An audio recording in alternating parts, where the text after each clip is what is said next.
नमस्कार दोस्तों, आइए सुनते हैं महादेवी वर्मा की सुप्रसिद्ध कहानी भाभी।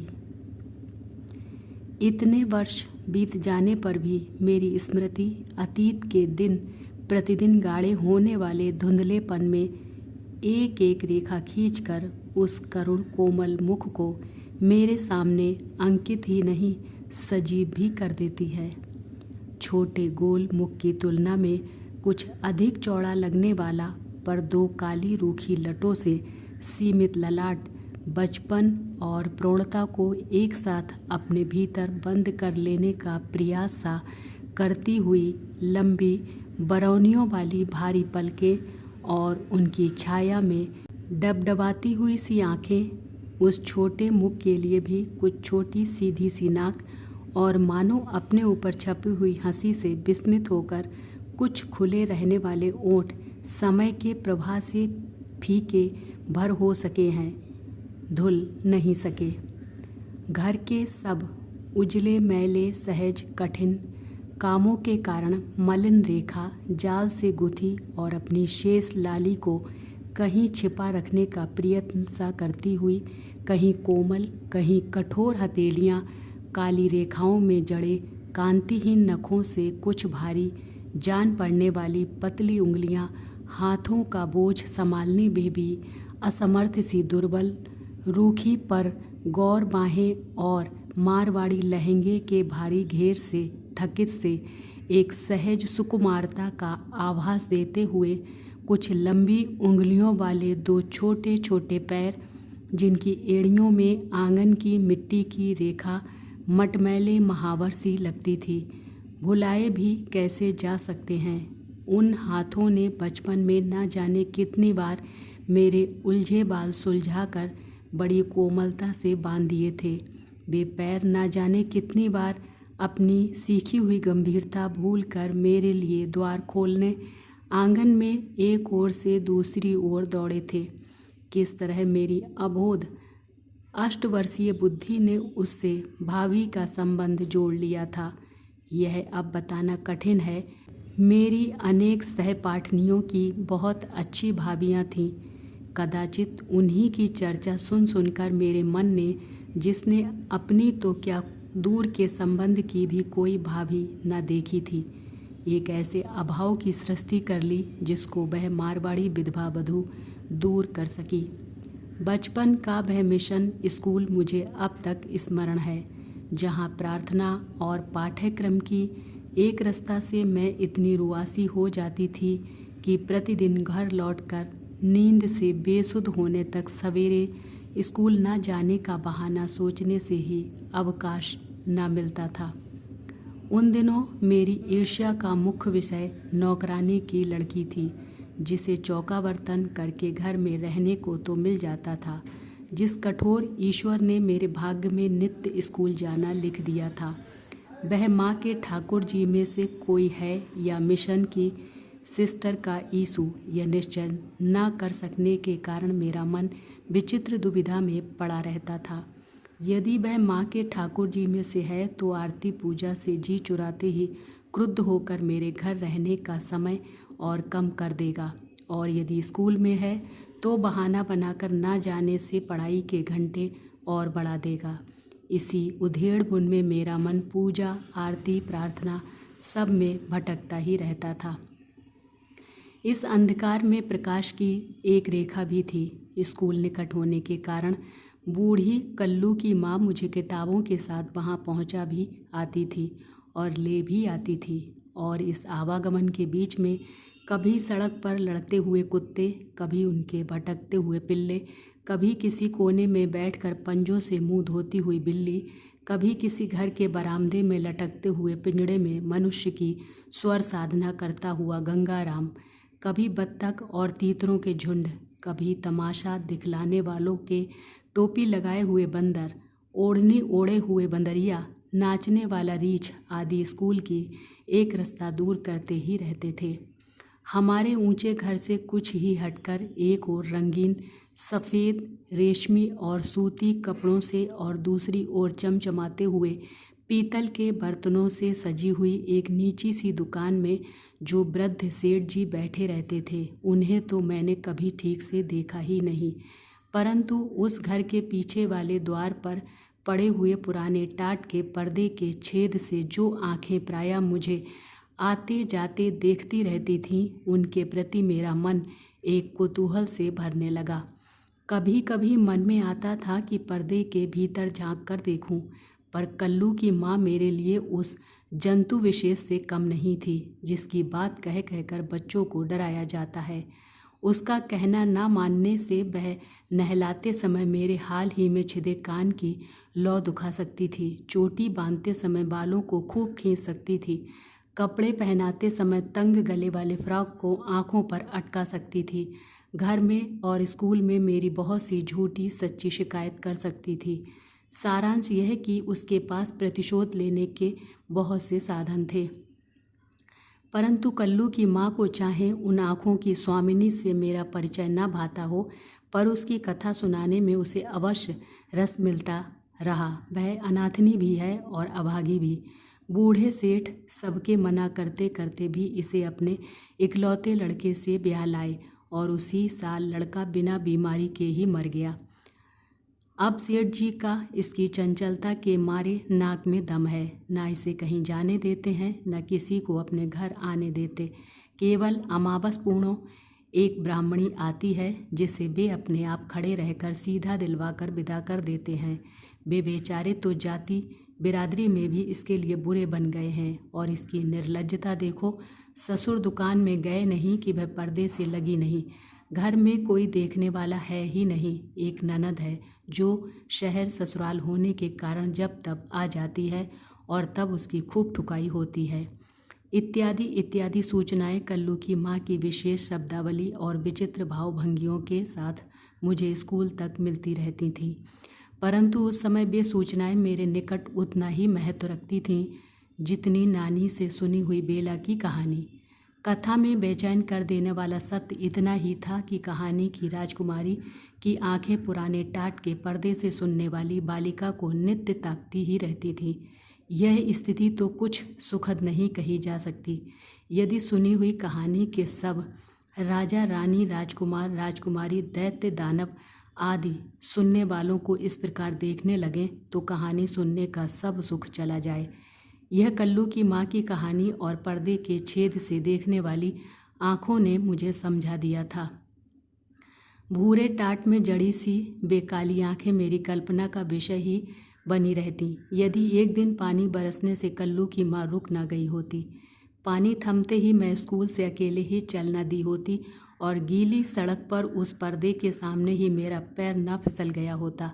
बच्चे गिरकर प्रायः चोट के कारण न रोकर लज्जा से ही रोने लगते हैं। मेरे रोने का भी कदाचित यही कारण रहा होगा, क्योंकि चोट तो मुझे याद नहीं आती। कह नहीं सकती कि पर्दे से निकलकर कब उन आँखों की स्वामिनी ने मुझे आंगन में खींच लिया, परंतु सहसा विस्मय से मेरी रुलाई रुक गई। एक दुर्बल पर सुकुमार बालिका जैसी स्त्री अपने चंचल से मेरे हाथ और कपड़ों का कीचड़ मिला पानी पोंछ रही थी, और भीतर दालान से वृद्ध सेठ का कुछ विस्मित स्वर कह रहा था, अरे यह तो बर्मा साहब की बाई है। उसी दिन से वह घर जिसमें न एक भी झरोका था, न रोशनदान, न एक भी नौकर दिखाई देता था, न अतिथि और न एक भी पशु रहता था, न पक्षी, मेरे लिए एक आकर्षण बनने लगा। उस समाधि जैसे घर में लोहे के प्राचीर से घिरे फूल के समान वह किशोरी बालिका बिना किसी संगी साथी, बिना किसी प्रकार के आमोद प्रमोद के मानो निरंतर वृद्धा होने की साधना में लीन थी। वृद्ध एक ही समय भोजन करते थे और वह तो विधवा ठहरी।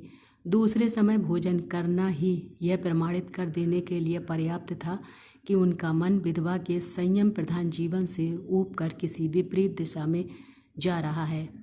प्रायः निराहार और निरंतर मिताहार से दुर्बल देह से वह कितना परिश्रम करती थी, यह मेरी बालक बुद्धि से भी छिपा न रहता था। जिस प्रकार उसका खंडहर जैसे घर और लंबे चौड़े आंगन को बैठ बैठ कर बुहारना, आंगन के कुएं से अपने और ससुर के स्नान के लिए ठहर ठहर कर पानी खींचना और धोबी के अभाव में मैले कपड़ों को काठ की मोगरी से पीटते हुए रुक रुक कर साफ करना, मेरी हंसी का साधन बनता था।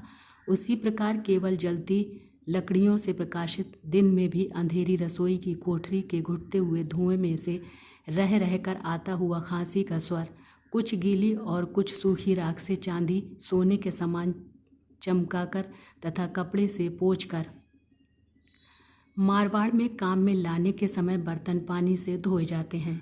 रखते समय शिथिल उंगलियों से छूटते हुए बर्तनों की झंझनाहट मेरे मन में एक नया विषाद भर देती थी। परंतु काम चाहे कैसा ही कठिन रहा हो, शरीर चाहे कितना ही क्लांत रहा हो, मैंने न कभी उसकी हंसी से आभासित मुख मुद्रा में अंतर पड़ते देखा और न कभी काम रुकते देखा। और इतने काम में भी उस अभागी का दिन द्रौपदी के चीर से होड़ लेता था। सवेरे स्नान, तुलसी पूजा आदि में कुछ समय बिताकर ही वह अपने अंधेरे रसोई घर में पहुंचती थी, परंतु 10 बजते बजते ससुर को खिला पिलाकर उसी टाट के पर्दे से मुझे शाम को आने का निमंत्रण देने के लिए स्वतंत्र हो जाती थी। उसके बाद चौका बर्तन कूटना पीसना भी समाप्त हो जाता, परंतु अब भी दिन का अधिक नहीं तो एक पहर शेष रह ही जाता था। दुकान की ओर जाने का निषेध होने के कारण वह अवकाश का समय उसी टाट के पर्दे के पास बिता देती थी, जहाँ से कुछ मकानों के पिछवाड़े और 1-2 आते जाते व्यक्ति ही दिख सकते थे, परंतु इतना ही उसकी चंचलता का ढिंढोरा पीटने के लिए पर्याप्त था। उस 19 वर्ष की युवती की दयनीयता आज समझ पाती हूँ, जिसके जीवन के सुनहरे स्वप्न गुड़ियों के घरौंदे के समान दुर्दिन की वर्षा में केवल बह ही नहीं गए, वरन उसे इतना एकाकी छोड़ गए कि उन स्वप्नों की कथा कहना भी संभव न हो सका। ऐसी दशा में उसने 8 वर्ष की बालिका को ही अपने संगीहीन हृदय की सारी ममता सौंप दी, परंतु वह बालिका तो उसके संसार में प्रवेश करने में असमर्थ थी। इसी से उसने उसी के गुड़ियों वाले संसार को अपनाया। वृद्ध भी अपनी बहू के लिए ऐसा निर्दोष साथी पाकर इतने प्रसन्न हुए कि स्वयं ही बड़े आदर यत्न से मुझे बुलाने पहुंचाने लगे, और माँ तो उस माता पिताहीन विधवा बालिका की कथा सुनकर ही मुख फेर कर आँख पोंछने लगती थी। इसी से धीरे धीरे मेरी कुछ नाटी गुड़िया, उसका बेडौल सिर वाला पति, उसकी एक पैर से लंगड़ी सास, बैठने में असमर्थ ननद और हाथों के अतिरिक्त सब प्रकार से आकारहीन दोनों बच्चे, सब एक एक कर भाभी की कोठरी में जा बैठे। इतने ही नहीं, उनकी चक्की से लेकर गहनों तक सारी गृहस्थी और डोली से लेकर रेल तक सब सवारियां उसी खंडहर को बसाने लगीं। भाभी को तो सफ़ेद ओढ़नी और काला लहंगा या काली ओढ़नी और सफ़ेद बूटीदार कत्थई लहंगा पहनते हुए ही मैंने देखा था, पर उसकी ननद के लिए हर रोज़ हर 30 त्योहार पर बड़े सुंदर रंगीन कपड़े बनते थे। कुछ भाभी की बटोरी हुई कतरन से और कुछ अपने घर से लाए हुए कपड़ों से गुड़ियों के लज्जा निवारण का सुचारू प्रबंध किया जाता था। भाभी घाघरा कांचली आदि अपने वस्त्र सीना जानती थी, अतः मेरी गुड़िया मारवाड़िन की तरह श्रृंगार करती थी। मैंने स्कूल में ढीला पजामा और घर में कलीदार कुर्ता सीना सीखा था, अतः गुड्डा पूरा लाला जान पड़ता था। चौकोर कपड़े के टुकड़े के बीच छेद करके वही बच्चों के गले डाल दिया जाता था, अतः वे किसी आदिम युग की संतान से लगते थे। भाभी के लिए काला अक्षर भैंस बराबर था, इसलिए उस पर मेरी विद्वता की धाक भी सहज ही जम गई थी। प्रायः सभी पशुओं के अंग्रेजी नाम बताकर और तस्वीरों वाली किताब से अंग्रेजी की कविता बड़े राग से पढ़कर मैंने उसे विस्मित कर दिया था।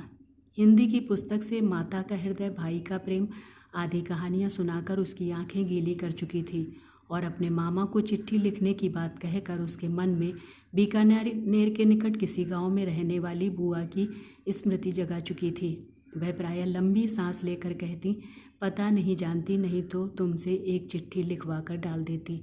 सबसे कठिन दिन तब आते थे जब वृद्ध सेठ की सौभाग्यवती पुत्री अपने नैहर आती थी। उसके चले जाने के बाद भाभी के दुर्बल गोरे हाथों पर जलने के लंबे काले निशान और पैरों पर नीले दाग रह जाते थे, पर उनके संबंध में कुछ पूछते ही वह गुड़िया की इसी समस्या में मेरा मन अटका देती थी।